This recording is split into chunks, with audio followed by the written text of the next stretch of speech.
Alors, que devient le pyruvate après la glycolyse? Alors, le pyruvate a deux devenirs principalement, soit en aérobiose, soit en anaérobiose. Commençons par l'anaérobiose. Donc, comme je vous l'ai dit tout à l'heure, en fait, le pyruvate ne pourra pas être terminer son oxydation complète en aérobiose, et donc il va servir de substrat pour la réoxydation des coenzymes réduits, parce que finalement, il faut bien retenir que le métabolisme ne peut tourner, ne peut fonctionner que s'il y a des coenzymes d'oxydoréduction qui sont donc capables d'être réduits donc pour faire fonctionner le métabolisme. Donc ici, dans ce cas-là, puisqu'on est en anaérobiose, les coenzymes d'oxydoréduction ne seront pas réoxydés au niveau de la chaîne respiratoire, ils vont être réoxydés au niveau du substrat. C'est ce qu'on appelle la fermentation. Alors il existe deux types de fermentation.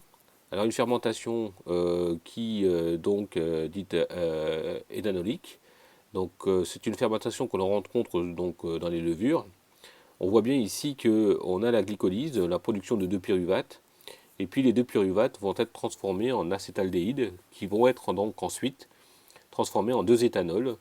Et au cours de cette réaction, par donc l'alcool déshydrogénase, eh bien, il y aura réoxydation, on voit bien ici réoxydation des coenzymes d'oxydoréduction. Si on regarde à droite la fermentation lactique, on voit que le principe est exactement le même. Il va y avoir réoxydation des coenzymes d'oxydoréduction. On a production de NAD+, pardon, à partir de NADH plus H+. Donc réoxydation des coenzymes réduits au niveau du substrat.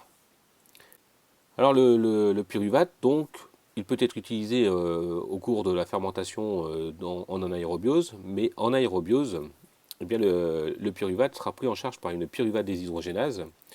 Et cette pyruvate déshydrogénase est un complexe multi-enzymatique formé de nombreuses enzymes qui finalement va produire un acétyl-CoA et donc réaliser une première décarboxylation. Donc on arrive finalement à un niveau d'oxydation du glucose qui est de plus en plus poussé, et on va donc à partir de ce pyruvate qui a 3 carbones donc faire une décarboxylation pour obtenir une molécule à 2 carbones comme l'acétyl-CoA. Et puis au cours de cette décarboxylation oxydative, eh bien, on va tirer l'énergie potentielle de cette oxydation donc, du pyruvate sous la forme d'un coenzyme d'oxydoréduction. Alors cette pyruvate déshydrogénase, c'est comme je vous l'ai dit un complexe multi-enzymatique qui catalyse en gros une réaction qui part du pyruvate pour produire un acétyl-CoA qui présente 2 carbones. Donc on a une décarboxylation, la production d'un CO2, et puis on va avoir également la production d'un NADH plus H+. Donc il faut bien tenir compte de cette NADH plus H+, au moment du bilan énergétique global. Alors une fois qu'on a réalisé cette décarboxylation oxydative, le NADH va rejoindre la chaîne respiratoire pour pouvoir être réoxydé et produire donc de l'énergie sous la forme d'ATP. Alors l'acétyl-CoA est une molécule qui est un carrefour métabolique parce que effectivement soit il vient de la pyruvate déshydrogénase qui entraîne une décarboxylation oxydative du pyruvate. Mais enfin bon, l'acétyl-CoA provient également du catabolisme des lipides par la bêta-oxydation et du catabolisme des protéines, des acides aminés, donc sous l'effet de transamination et de désamination. Donc l'acétyl-CoA est un carrefour métabolique qui va rejoindre finalement ce qu'on appelle une voie métabolique, carrefour métabolique, le cycle de Krebs. Donc qui correspond à la convergence de l'ensemble du catabolisme cellulaire. Alors ce cycle de Krebs est une voie métabolique mitochondriale qui donc a pour vocation de réaliser la décarboxylation totale, l'oxydation totale donc des molécules, des molécules organiques, donc qui arrivent donc sous la forme d'acétyl-CoA. Donc au cours de ce cycle de Krebs, il va y avoir une décarboxylation, une oxydation complète et libération de coenzymes d'oxydoréduction sous la forme de NADH plus H+, de FADH2 également, et sous la forme également de GTP. Alors attention, ce catabolisme et cette voie métabolique, le cycle de Krebs, ne peut se faire qu'en aérobiose.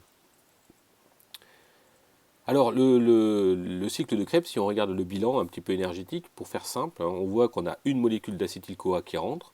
Et si on regarde et on considère uniquement ce qui va ressortir, c'est, vous voyez bien, à la fin du fin, les deux carbones de l'acétyl-CoA vont être donc libérés sous la forme de CO2.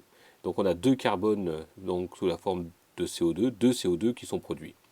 Et au cours de ce cycle de Krebs, on voit qu'il y a également la production de 3 NADH plus H+, de 1 FADH2 et puis de 1 GTP. Alors évidemment, l'acétyl-CoA, donc les deux carbones de l'acétyl-CoA qui sont libérés sous la forme de CO2, eh bien, vont libérer également, l'acétyl-CoA va libérer également le coenzyme A et SH. Alors, un cycle, un tour de cycle, eh bien, va produire donc finalement 3 NADH plus H+, 1 FADH2 et 1 GTP. Et si on considère que finalement le bilan donc énergétique d'un NADH plus H+, c'est de 3 ATP au niveau de la chaîne respiratoire, 1 FADH2, 2 ATP au niveau de la chaîne respiratoire, on aurait un bilan net ici de 12 ATP par cycle. Alors, le bilan finalement du catabolisme du glucose, il y a une subtilité qu'il ne faut surtout pas oublier, c'est que, bon, soit la glycolyse va vous produire les fameux 8 ATP dont on a déjà parlé, c'est-à-dire les 2 ATP directement donc produits par la glycolyse, et les 2 NADH plus H+, qui sont produits. Et si on considère qu'on est en aérobiose, puisque c'est bien le cas ici, eh bien on aura 6 ATP, donc un total de 8 ATP. Alors ensuite les deux pyruvates, et là attention, il faut bien penser qu'il y a deux pyruvates qui sont produits, eh bien vont être convertis donc par la pyruvate déshydrogénase en 2-acétyl-CoA. Et donc ici il y aura la production de 2 NADH plus H+, et donc encore 6 ATP. Ensuite, ces deux acétyl-CoA vont faire tourner deux fois le cycle de Krebs, donc on va considérer finalement 2 fois 3 NADH plus H+, donc 2 fois,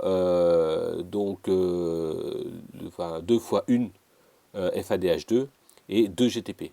Donc on aura finalement la production globale ici de 38 ATP par cycle en partant du glucose.